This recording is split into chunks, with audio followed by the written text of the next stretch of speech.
వీక్షకులందరికీ నమస్కారం. 2025వ సంవత్సరంలో ఫిబ్రవరి మాసంలో ఏ విధమైనటువంటి గ్రహగతులు ఉండబోతూ ఉన్నాయి? ఎందుకంటే ఈ గ్రహ సంచారం అనేటువంటిది ఫిబ్రవరి దగ్గర నుండి చాలా కీలకంగా మారబోతూ ఉన్నది.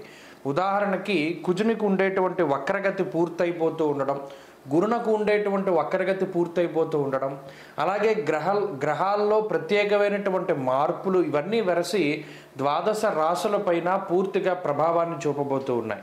ఉదాహరణకి ఈ మాసంలో ఉండేటువంటి గ్రహస్థితిని గమనిస్తే ఫిబ్రవరి నెల 4వ తారీఖు రాత్రి అంటే 5 వచ్చేస్తుంది.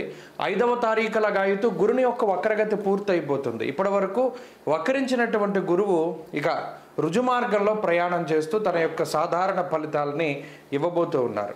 ఇక కుజుడు ఇప్పటి వరకు వక్రించి ఉన్నటువంటి కుజుడు ఈ 25వ తారీఖు తోటి ఫిబ్రవరి నెలలోనే తన యొక్క వక్రగతిని పూర్తి చేసుకుని తిరిగి మరలా తన యొక్క రుజుమార్గంలో ఆయన ప్రయాణించబోతూ ఉన్నారు. అలాగే రవి కుంభరాశిలో సంచారం చేస్తారు 13వ తారీఖు వరకు కూడాను. మకర రాశిలో సంచారం చేస్తారు 13వ తారీఖు వరకును. ఆ తదుపరి 13వ తారీఖు లగాయితూ కుంభరాశిలో రవి శని గ్రహాల యొక్క యుతి.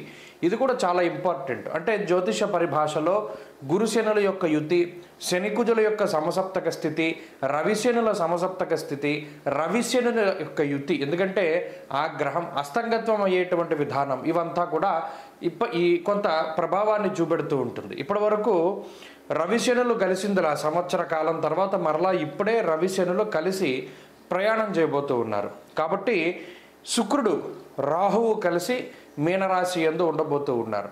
ఇలా ఉన్నప్పుడు ఈ ఫిబ్రవరి మాసంలో ద్వాదశ రాశులకు ఏ విధమైన ఫలితాలు కలగబోతాయో మనం తెలుసుకుందాం. ముఖ్యంగా ఈ మాసం అంతా కూడా దేని మీద ఆధారపడింది అంటే గురుడిచ్చేటువంటి ఫలితాల మీదే ఆధారపడి ఉంటుంది. తప్పితే రవిశనుల యొక్క యుతి జరిగినప్పుడు అనగా 13వ తారీఖు దాటిన తర్వాత కూడా ఎక్కువ విషయాలు ప్రభావితం అవుతూ ఉంటాయి. కాబట్టి ఈ విషయాలను నిశ్చితంగా పరిశీలన చేద్దాం. అందులో భాగంగా ద్వాదశ రాశుల యొక్క ఫలితాలని మనం చూద్దాం. కర్కాటక రాశి వారికి 2025వ సంవత్సరం ఫిబ్రవరిలో ఉండేటువంటి గ్రహస్థితిని చూస్తే జన్మ కుజుని యొక్క దోషం పోయినది. అయితే వ్యయ కుజుడు ఈ కుజస్తంభనం వల్ల ఈ రాశి వారికి కొంత ఇబ్బందే ఉన్నది. అయితే ఒక మంచి విషయం ఏంటంటే గురుడు లాభస్థానంలో ఉన్నప్పటికీ వక్రించడం వల్ల ఏదైతే ఇబ్బందికరమైనటువంటి ఫలితాలు వచ్చాయో ఇప్పుడు ఆ ఫలితాలన్నీ కూడా మారతాయి. లాభగురుని యొక్క శుభ ఫలితాలు ఈ రాశి వారికి ఈ నెల నుండి రావడం అనేటువంటిది ప్రారంభిస్తుంది. కాబట్టి ఇది చాలా గొప్ప పరిణామం. అలాగే ప్రత్యేకించి రవి శని బుధులు ప్రతికూలమే, సప్తమాష్టమ స్థానాల్లో గ్రహాలు, అది చాలా ఇబ్బంది. అలాగే శుక్రుడు రాహు వల్ల కూడా పెద్ద ప్రయోజనం ఏం లేదు. అంటే ప్రధానంగా చూస్తే గురుబలం మీద మాత్రమే ఆధారపడి ముందుకు వెళ్ళవలసినటువంటి పరిస్థితి. అంటే మిగతా గ్రహాలు ఏవి కూడా అనుకూలమైనటువంటి స్థానాల్లో లేవు. నిజానికి చెప్పాలి అంటే ఈ గురుడు ఒక్కరు 35% ఫలితాలని ఇవ్వగలిగేటువంటి ఆ పవర్ ఉన్నటువంటి ఆయన. ఈ 35 అనే కాదు, ఆయన సమయానుకూలంగా 50%, 100% కూడా ఫలితాన్ని ఇస్తారు శుభంగా. ఎందుకు అంటే ఒక గురుబలం ఉంటే చాలు, దైవానుగ్రహం వల్ల అనేక రకాలైనటువంటి స్థితిగతుల నుండి బయటపడుతూ ఉంటారు. అందులోనూ లాభస్థానంలో గురుడు యశో వృద్ధిర్ బలం తేజ సర్వత్ర విజయ సుఖం. నువ్వు ఏమైనా చేయి, నేను నీకు అండగా ఉన్నా.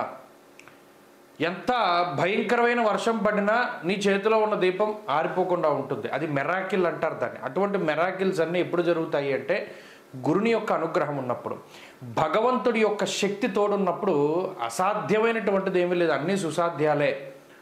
ఓ మనిషి 100 యోజనాల దూరంలో ఉన్నటువంటి నేలకి వెళ్ళాలి అన్నా ఎగిరి, లేకపోతేనేమో ఒక భయంకరమైనటువంటి ప్రకృతి విపత్తుల్ని దాటాలి అన్నా, భయంకరమైనటువంటి సంసార సాగరాన్ని దాటాలి అన్నా, ఏమి చేయాలన్నా కూడా అది గురుబలం ఉంటే సాధ్యమవుతుంది.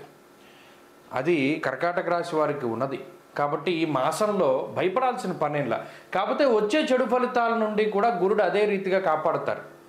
మీరు గమనిస్తే ఇక్కడ 13వ తారీఖు దాటాక అష్టమంలో గ్రహ సంపత్తి పెరిగి శని రవి బుధుల యొక్క యుతి అష్టమంలో ఉన్నది. అష్టమంలో శని రవులు కూడి ఉండడం అనేటువంటిది సమస్యే.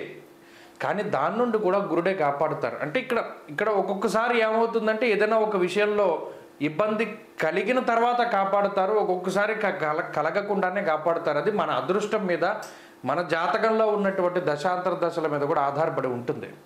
కాబట్టి అంటే నేను ఎందుకు ఇంత ఉపోద్ఘాతం చెప్తున్నానంటే, మిగతా గ్రహాలు ఎంత ప్రతికూలంగా ఉండనివ్వండి, గురువు యొక్క బలం ఉంటే చాలు గోచారంలో, ఇంకేమీ అక్కర్లా. అందులో ప్రధానంగా లాభకురుడు అన్నింటా కూడా విశేషమైనటువంటి వారు. కాబట్టి ఈ మాసంలో ఆ బలం ఉన్నది. తత్ఫలితంగా అటు